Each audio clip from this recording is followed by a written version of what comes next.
আশা করি এতদিনে জেনে গেছেন যে বিভা ক্যাফে এখন থেকে থাকছে স্পটিফাইতেও। বিভা ক্যাফের পডকাস্ট গল্প ক্যাফে এক্সক্লুসিভলি অন স্পটিফাই। তাই ডাউনলোড করুন স্পটিফাই, সেখানে গিয়ে সার্চ করুন গল্প ক্যাফে আর শুনতে থাকুন নানান স্বাদের রং বেরঙের গল্প।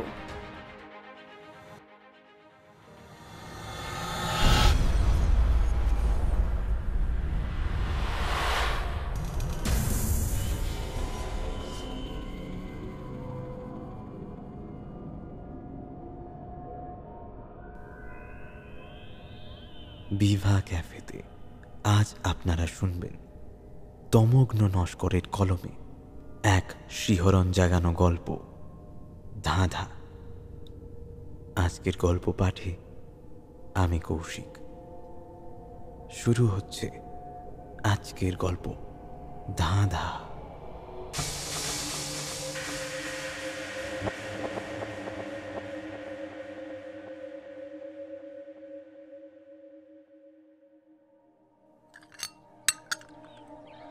চায়ের কাপটা মুখের কাছে তুলে থমকেছিল ঐশী।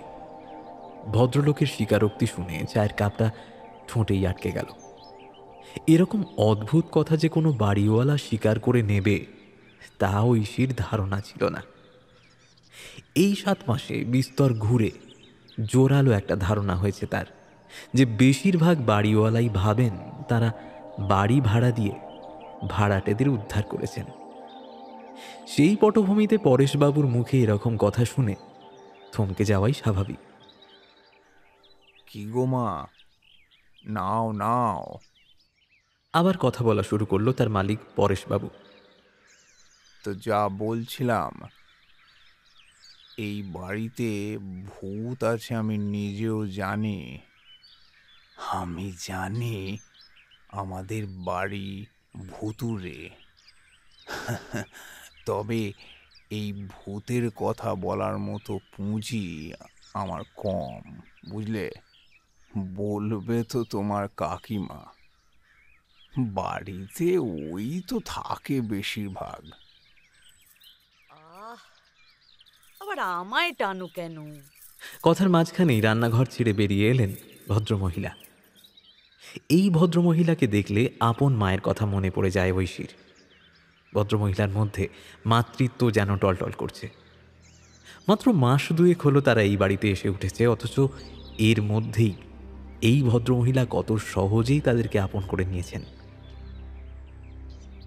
কালীঘাট অঞ্চলের প্রখ্যাত দত্ত পরিবারের একমাত্র মেয়ে ঐশী। বাবা, জ্যাঠা, কাকা, দাদারা সবাই আলাদা আলাদা ব্যবসা সামলান। 4 পুরুষ ধরে মা লক্ষ্মী অচঞ্চলা দত্তদের ঘরে আদরে আহ্লাদে বড় হয়েছিল ঐশী। আর তাই বোধ হয় অচিন্তনীয় একটি স্বাধীনতা দেওয়া হয়েছিল তাকে। বলা হয়েছিল মোটামুটি প্রতিষ্ঠিত ঘরের কোনো ছেলেকে পছন্দ করতে পারে সে। পরিবার কতটা সম্পন্ন সেটা বিচার্য নয়, তবে একটা প্রতিষ্ঠা থাকা প্রয়োজন। রাজত্ব আর রাজকন্যার লোভে ব্যাকুল ছেলে থেকে শৌখিন প্রেম প্রত্যাশী। সারা জীবন সবাইকে এড়িয়ে ঐশী প্রেমে পড়ল মাস্টার্সের ফাইনাল ইয়ার পরীক্ষার সময়। পেশায় রঙের মিস্ত্রি রূপমের বাবা অনেক কষ্ট করে ছেলেকে পড়াশোনা করিয়েছিলেন। পরিশ্রম বিফলে যেতে দেয়নি রূপম। গ্র্যাজুয়েশনের শেষ পরীক্ষার আগেই পরীক্ষা দিয়ে সরকারি চাকরি জুটিয়ে নিয়েছিল সে। ডিস্টেন্স লার্নিংয়ে মাস্টার্স করতে এলেও কিছু ক্লাস করতেই হয়। তখনই ঐশীর সঙ্গে দেখা। কলেজের গন্ধ লেগে থাকা ছেলেগুলোর থেকে রূপম খানিকটা আলাদা ছিল। আলাপে কিছুদিনের মধ্যেই বয়সেই ঈষৎ বড়, লড়াইয়ের তাওয়ায় সেঁকা পরিণত আর মিতভাষী মানুষটার ব্যক্তিত্ব আর কথায় ডুবে গিয়েছিল ঐশী। ঐশীর পরিবার মেনে নেয়নি, যদিও রূপম ততদিনে যথেষ্ট প্রতিষ্ঠিত। লোন নিয়ে চেতলা অঞ্চলে ছোট্ট ফ্ল্যাট কিনে তার পরিবারকেও কালীঘাটের বস্তি থেকে তুলে এনেছে। কিন্তু ওই যে পূর্ব ইতিহাস, এটাই মেনে নিতে পারেনি ঐশীর পরিবার। বিশেষ করে দুটো পরিবারই ওই একই অঞ্চলের, তাই চেপে রাখা সম্ভব নয়। তাছাড়া রূপমের বাবা ঐশীদের কোম্পানিতে রঙের মিস্ত্রি হয়েও কাজ করেছেন এক সময়, তাই এটা কিছুতেই মেনে নিতে পারেনি ঐশীর পরিবারের মানুষজন।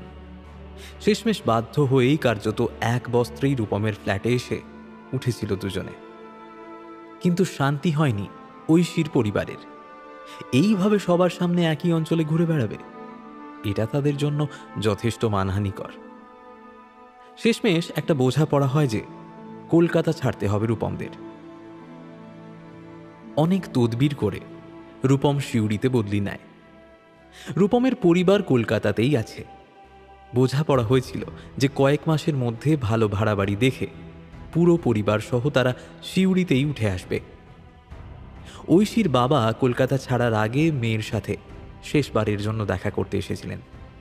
বলেছিলেন ওরা চাইলে পরিবার কলকাতা ছেড়ে গেলে কলকাতার ফ্ল্যাটটা বিক্রি করিয়ে দেবেন। তা কলকাতার বাইরে কোথাও বাড়িঘরের বন্দোবস্ত করে নেবে না হয় ওরা। ঐশী কিছু বলতে গিয়েছিল, কিন্তু রূপম কথা বাড়াতে দেয়নি। রূপম অনেক বেশি বাস্তববাদী ছেলে। ভালোই বুঝেছিল যে ওর শ্বশুর মশাই যা করছেন তা এখন মেয়ের জন্য আলগা দুর্বলতার জন্যই করছেন। বাড়াবাড়ি করলে এটাই খারাপ হতে মুহূর্ত লাগবে না। পরবর্তীতে হুগলি হাওড়া কোথাও না হয় একটা সেটেল হয়ে যাবে। এখন এই কয়েক মাস সিউড়িতে গুছিয়ে নেওয়া অবধি তার বাড়ির মানুষগুলোকে কলকাতাতেই থাকতে হবে, সেটা ঘাঁটালে চলবে না। তারপর থেকে এই কমাস সিউড়িতে এসে ওরা ঘর খুঁজে গেছে শুধু। এমনিতে সিউড়িতে ভাড়া বাড়ির কোনো সমস্যা নেই, কিন্তু সমস্যাটা অন্য জায়গায়। সিউড়ির বেশিরভাগ অঞ্চল প্রাচীন আমলের, বিস্তীর্ণ গলিঘুজি। বাড়িওয়ালা বলতে বেশিরভাগ বাড়িতেই শুধু বৃদ্ধ বাবা আর মা। সন্তান সন্ততিরা কলকাতায় কিংবা অন্যান্য শহরে গিয়ে প্রতিষ্ঠিত, বছরে একবারই আসে। বয়স্ক খুঁতখুঁতে মানুষগুলো টালবাহানা বিস্তর। কেউ বলেন জল কম খরচ করো, কারো আবার চান ঘরে গান করলে সমস্যা, কারো অন্তর্বাস বাইরে বারান্দায় মেললে সমস্যা, তো কারোর আবার শুকনো লঙ্কার ফোড়ন দিলে হাঁচি কাশি হয় বলে কথা শোনান। সমস্যাই সমস্যা। এই সমস্ত টালবাহানায় খিটখিটে জর্জরিত হয়ে দুটি ঘর এই 6 মাসে তারা ছাড়তে বাধ্য হয়েছে। এটা তাদের 3 নম্বর ঘর। তবে এইখানে এসে তারা দারুণ খুশি। প্রথম প্রথম দুজনে সিঁটিয়ে থাকতো। বয়স্ক মানুষগুলো খোঁজ ধরলেই আবার নতুন ঘর খোঁজা শুরু করতে হবে। কিন্তু যত দিন যাচ্ছে পরেশ নন্দিতা তাদের ততই আপন করে নিচ্ছে। কাকিমা প্রথম তার ঘরে এসেছিলেন সেদিনের ভয় পাওয়ার ঘটনাতে। এই একটাই সমস্যা এ বাড়িতে। সেই সমস্যার কথাই আলোচনা করতে আমরা এতটা পিছনে এসে পড়েছিলাম।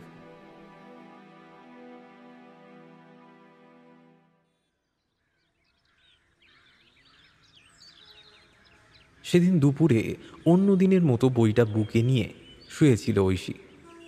শীতের দুপুর, একেবারেই ঝিমঝিমে। গলির ভিতরে একটাও আওয়াজ পর্যন্ত নেই। দূরে বাস ট্যাক্সির ফিকে আওয়াজ আসছে, যেন প্রাচীন শহরটা গভীর আলস্যে পাশ ফিরে ঘুমোচ্ছে। বই পড়তে পড়তে একটু তন্দ্রা এসেছিল বোধহয়। হঠাৎ করে তার মনে হলো তার লেপের মধ্যে যেন কিছু নড়াচড়া করছে। কিছু একটা উষ্ণতা খুঁজে, যেন মনে হচ্ছিল গুড় গুড় করে বুকের কাছে সরে আসছে সেটা। ঘুমের নিশ্চিন্ত নিরুপদ্রব উষ্ণতার মধ্যে ঐশীর মনে হয়েছিল লেপের মধ্যে সচল কিছু একটা নড়ছে। এক ঝটকায় গা থেকে লেপটা তুলে দিল সে। পরক্ষণে গায়ের লোমগুলো দাঁড়িয়ে গেল। চকিতে মনে হলো যেন একটা বাচ্চা উপর হয়ে বসে আছে। তারপরেই মনে হলো সেটা বালিশ। মুহূর্তের ভগ্নাংশে এই দৃশ্যান্তরটা ঘটল। কিন্তু এই বালিশটা তো সচরাচর ছোট ঘরটায় রাখা থাকে, এখানে এলো কি করে? বুকটা ধড়ফড় করছিল তার।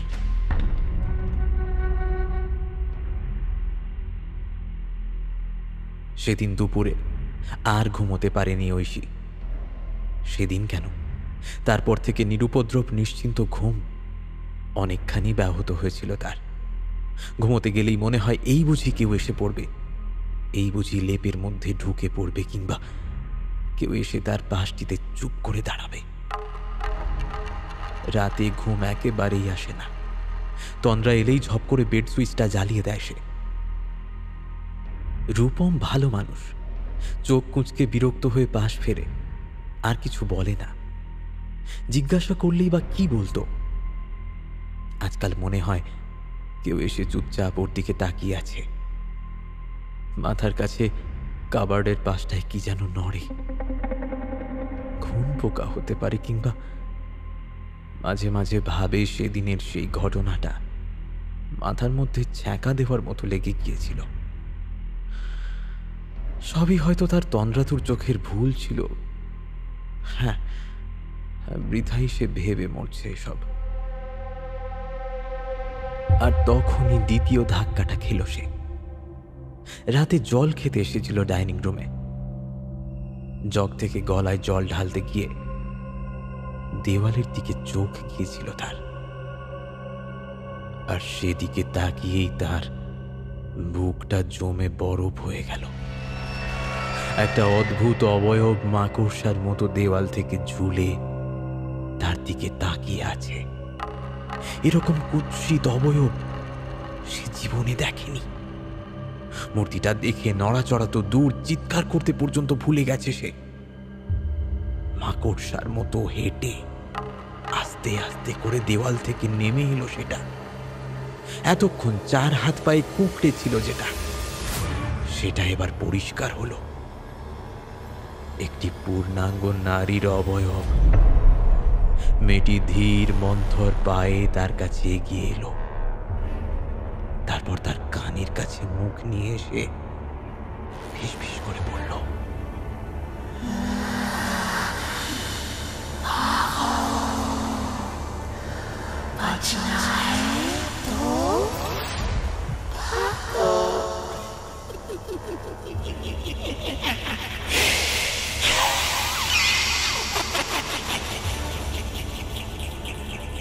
তারপর হঠাৎ করে উধাও হয়ে গেছিল সেটা। ভয়ে এবং আতঙ্কে জড়বৎ হয়ে গিয়েছিল ঐশী। সার ফিরে পেতেই প্রচন্ড চিৎকার করে উঠেছিল সে। তার চিৎকারে মাঝরাত্রিরে ওপর থেকে নেমে এসেছিল কাকিমা।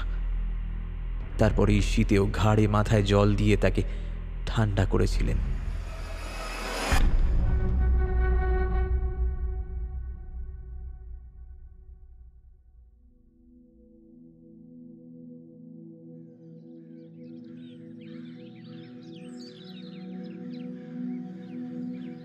পরদিন সারা দিন ছিলেন কাকিমা।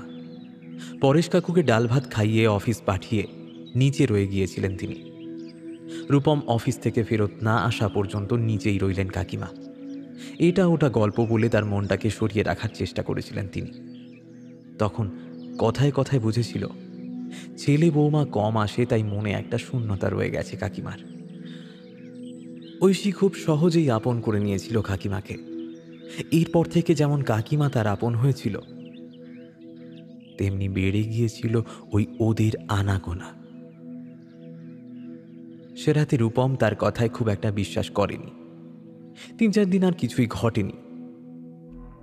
কিন্তু কয়েকদিন পর বাথরুমে গিয়ে সেই বাচ্চাটিকে আর একবার দেখল ঐশী। এ বাড়িতে গিজার নেই, তাই গামলায় জল ভরে রোদে রাখে ঐশী।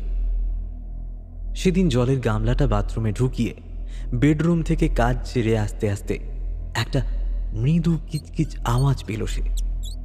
বাথরুমের দিক থেকেই আসছে সেটা। দরজাটা ঠেলেই স্থির হয়ে গেল ঐশী। বাচ্চাটি তাদের জলের গামলার মধ্যে স্নান করছিল।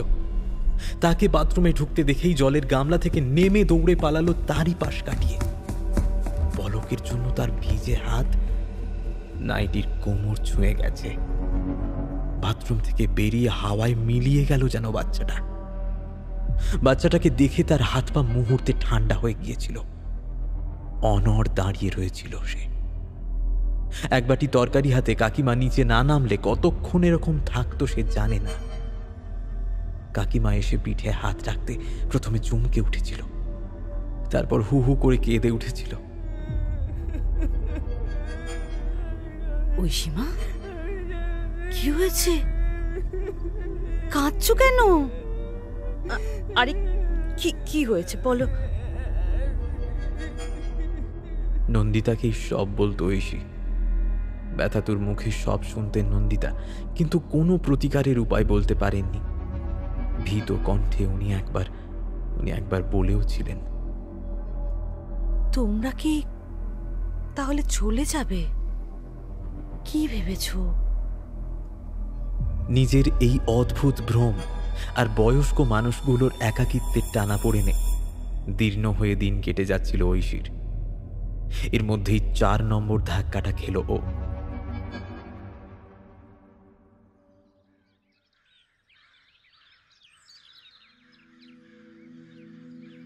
বাড়িতে ফোন করার জন্য রূপম ছাদে গিয়েছিল। তখন সদ্য মোবাইল কোম্পানিগুলো এসেছে। খুব ভালো নেটওয়ার্ক পাওয়া যেত না, তাই ছাদে উঠে ফোন করতে হতো। ঐশী রান্নাঘরে ঢুকেছিল ভাত বাড়তে। রূপম গরম গরম ডিম ভাজা খেতে চেয়েছিল। ডিম ফেটাতে হঠাৎ করেই আওয়াজটা পেল সে। কেউ যেন টানাটানি করছে টেবিলটা। প্রথমে ভেবেছিল রূপম এসে পড়েছে বোধহয়, তাই নিজের কাজে আবার মন দিয়েছিল সে। তারপর হঠাৎ টেবিল সরানো আর মেঝের ঘষটানির ক্যাঁচ ক্যাঁচ আওয়াজটা আসতেই গ্যাসটা সিমে দিয়ে রান্নাঘর থেকে বাইরে বেরিয়ে এলো সে। এত রাত্রে টেবিল সরানোর কি প্রয়োজন পড়ল? ঐশী দেখল পাঞ্জাবি পরা একজন লোক টেবিলের উপর উঠছে। বয়স রূপমের মতোই হবে, কিন্তু মুখ চোখে স্পষ্ট হয়ে যাওয়া অন্তর্লীন যন্ত্রণার স্পর্শ অকাল বার্ধক্য এনে দিয়েছে ভদ্রলোকের চোখে মুখে। তার দিকে তাকিয়ে মৃদু হেসে টেবিলে উঠলেন। এই সময় চোখ পড়ল টেবিলের উপরে লাগানো ফ্যানটা থেকে একটা দড়ি ঝুলিয়েছে। দড়িটা সদ্য বাঁধা, তখনও নড়ছে। তাতে একটা গোল ফাঁস গিঁট। লোকটা আস্তে আস্তে দড়িটা নিজের দিকে টেনে আনছেন। এটা দেখেই চিৎকার করে জ্ঞান হারিয়েছিল ঐশী। পরে সবাই মিলে এসে চোখে মুখে জল দিয়ে তার জ্ঞান ফেরায়। এই ঘটনার পর ঐশী সন্ধে হয়ে গেলেই রূপম না ফেরা অবধি আর বাড়িতে থাকে না। হয় উপরে নন্দিতার কাছে কাটায়, না হয় সন্ধেটা বাজারের মধ্যে এলোমেলো ঘুরে বেড়ায়। আনাজপাতি কেনে, শাড়ির দোকানে গিয়ে দরদাম করে, মানে সময় কাটানোর চেষ্টা করে। এই যেমন আজকে নন্দিতাদের উপরে উঠে এসেছে সে। তাকে যথেষ্ট স্নেহ করেন পরেশ নন্দিতা। অনেকটা শান্ত হয়েছে সে এখন। ইদানিং সেসব জিনিস দেখতে পায় না। ওনারা মা বাবার মতো ঘিরে রেখেছেন যেন।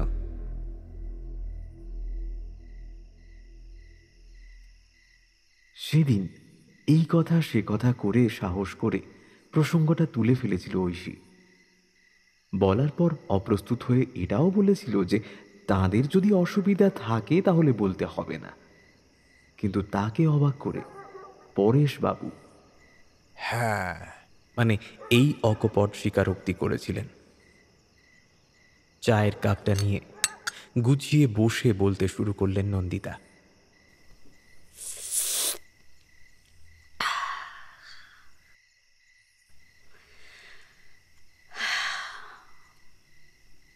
আসলে এই ভূতের কথা বলতে গেলে আগে আমার ছেলের কথা বলতে হয়, বুঝেছ?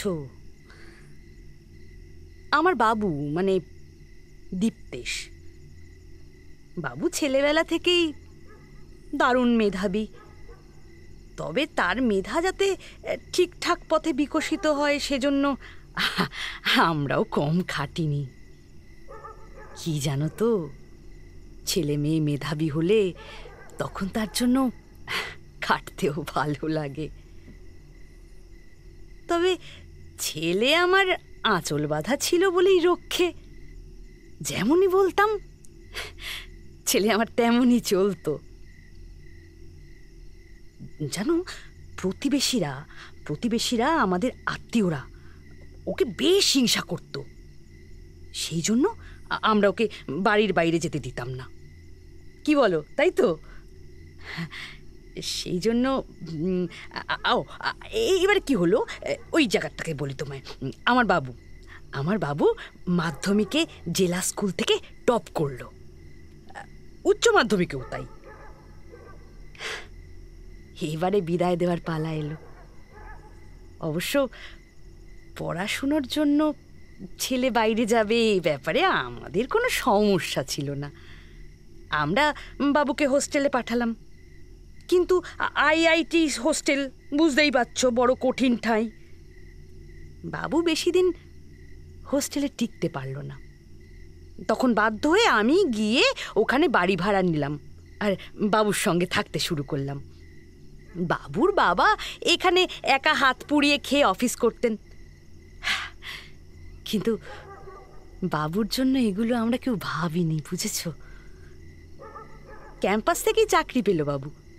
হ্যাঁ, সে মস্ত চাকরি। বোম্বেতে থাকতে লাগলো। আমাদের বাড়িতে তো খুশির বন্যাই বয়ে গেল।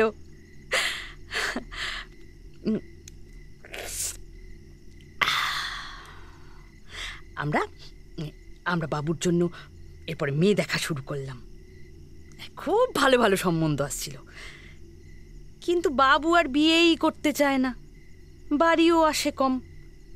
শেষে আমরাই মেয়ে ঠিক করলাম। ইচ্ছে ছিল বাবুকে বলবো বিয়ের পর ও যেন একটা চাকরি রেখে কলকাতার দিকে ফিরে আসে। মাইনে কম হোক তাতে আমাদের তো কোনো আপত্তি নেই, কিন্তু নাতিপুতির মুখ না দেখে থাকা যায় বলো? মাথা নাড়তে গিয়ে ঐশী দেখল তার মাথাটা ঝিমঝিম করছে, সব কেমন যেন টাল খাচ্ছে, বুকের কাছটা জ্বালা করছে। ওবেলা চালতার আচার খেয়েছিল, গ্যাস হয়ে গেল নাকি? কাকিমার কাছে জল চাইতে যাওয়ার আগেই আর একবার মাথাটা চক্কর দিয়ে উঠল। আর ঠিক সেই সময় নিচে বেল বাজল। রূপম এসেছে।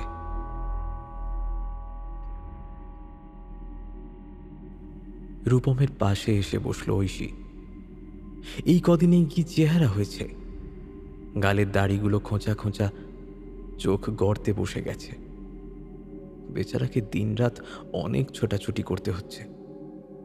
তার খুব ইচ্ছে হলো রূপমের মাথায় একবার বিলি কেটে দেয়, কিন্তু উপায় কই? বাচ্চাটা তার এক পাশে এসে বসল, ওর দিকে তাকিয়ে একটু ম্লান হাসল। এখন বাচ্চাটা আর ওকে দেখে ভয় পায় না।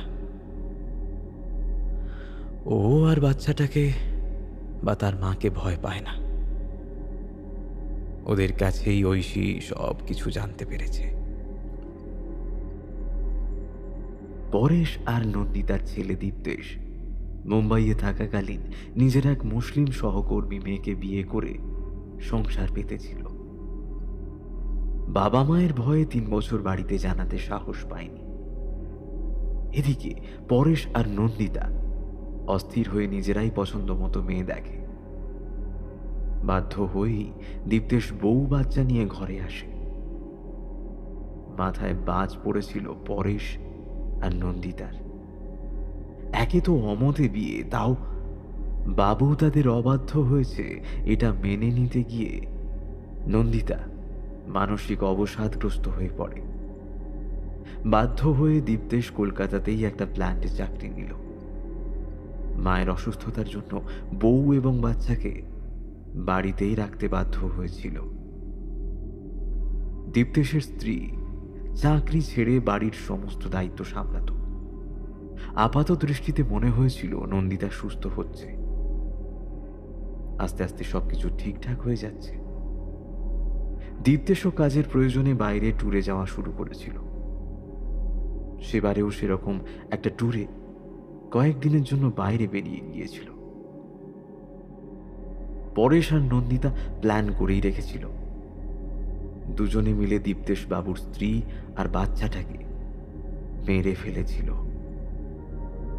তারপর টুকরো টুকরো করে কেটে পিছনের বিশাল বাগানের এক কোণে পুঁতে দিয়েছিল। দীপ্তেশবাবু ফিরেছিলেন আরো 7 দিন পর। ভেবেছিলেন ছেলেকে যেমন করে হোক মানিয়ে নেবেন, যতই হোক তার আঁচলে বাঁধা সন্তান, আবার বিয়ে দেবেন তাকে। দীপ্তেশ সব শুনে কিছুই বলেনি। শুধু সে রাতে নিজের ঘরে, মানে রূপম ঐশী যে ঘর ভাড়া নিয়েছিল তার পাশের ঘরে এসে গলায় দড়ি দিয়েছিল। তার শরীরও পাওয়া গিয়েছিল বাগানের শ্যাওলা ধরা ইটের নিচে। এমনিতেও এ দম্পতি কারোর সাথে মেশে না, কেউ কিছু জানতেও পারেনি। পরেশ দীপ্তেশের কর্মক্ষেত্রে জানিয়েছিল যে বাবা মায়ের সঙ্গে সমস্ত সম্পর্ক ত্যাগ করে দীপ্তেশ তার স্ত্রী এবং পুত্রকে নিয়ে চলে গেছে। প্রথম প্রথম আমাদেরকে দেখে তাদের সেই পুত্র স্নেহ জেগে উঠেছিল, তাই আমাদের আপন করে নিয়েছিলেন। ভুলটা আমারই ছিল।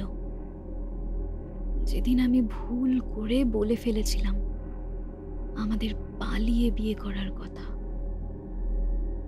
সেদিন থেকেই আবার সেই রাগটা জাগার দিয়ে উঠেছিল। উঠে পড়ে লেগেছিলেন আমায় মারার জন্য। রুকসানা, অর্বুদ মানে দীপ্তেশ বাবুর স্ত্রী পুত্র বারে বারে এসে আমাকে সাবধান করতে চেয়েছিল, কিন্তু কিন্তু আমি কিচ্ছু বুঝতে পারিনি। ভয় পেয়েছিলাম।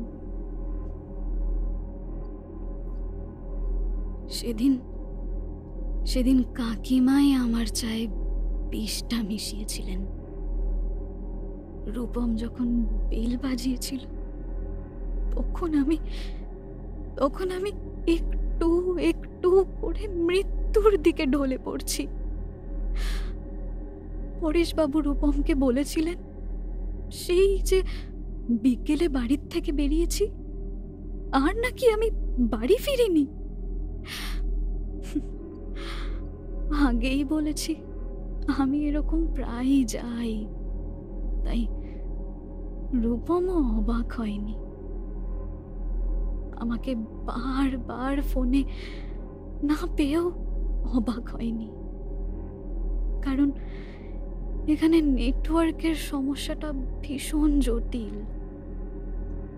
সন্ধ্যা ঘনালেও আমি না ফেরাই আমাকে খুঁজতে বাইরে বেরিয়ে গিয়েছিল। অনেক রাত্রে ফিরে এসেছিল। রূপমের বিধ্বস্ত মুখ দেখে ঐশীর প্রচণ্ড কষ্ট হচ্ছিল, কিন্তু হায়, করার তো কিছুই ছিল না। পরদিন থানায় ডায়েরি লিখিয়েছিল। মূলত দত্তবাড়ি চাপে পুলিশ এসে বিস্তর খোঁজ খবর লাগিয়েছিল।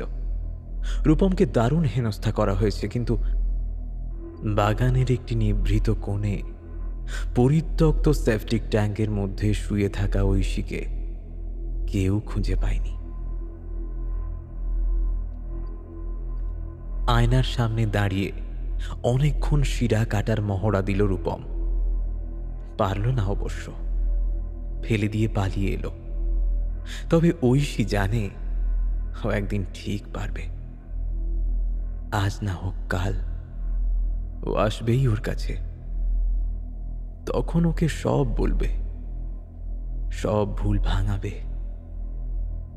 ও ঘুমুক, আর একটু ঘুমিয়ে নিক।